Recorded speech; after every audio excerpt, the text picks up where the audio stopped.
500 টাকার ভাড়া, 400 টাকার ভাড়া, 800 900 টাকা করেও চাচ্ছে। এই সময়গুলো এরা ভাড়াটা বাড়ে। রেগুলার ভাড়া হচ্ছে আপনার 450 থেকে 600 টাকার মধ্যে, কিন্তু আজকের দিনে ইনারা মানে প্রত্যেকটা কাউন্টার চাচ্ছে 1000 টাকা করে 1200। এই যে ভোগান্তি হইতেছে, 400 টাকা আমরা ফরিদপুরে যাই গোল্ডেন গাড়িতে, এখন আজকে 600 টাকা দিয়ে 3টে টিকিট কাটতে হইলো 1800 টাকা দিয়ে, তাহলে আমাদের কি লাভ হইলো? প্রথম ভোট হচ্ছে আমাদের আগ্রহণে যাচ্ছে, কিন্তু ভাড়া হচ্ছে দ্বিগুণ, 400 টাকার ভাড়া 800 টাকা।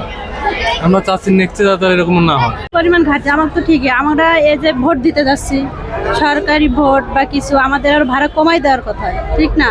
এখানে আমরা যেখানে 600 টাকা টিকিটে যাই, এখানে আমাদের 800 টাকা টিকিট কাটছি। সমন্বিতভাবে আমরা যতদূর সম্ভব এই যানজট নিরসনের জন্য কাজ করব, বা অননুমোদিত যে সমস্ত যানবাহন আছে এগুলো যাতে রাস্তায় চলাচল না করে সেজন্য আমরা কাজ করব।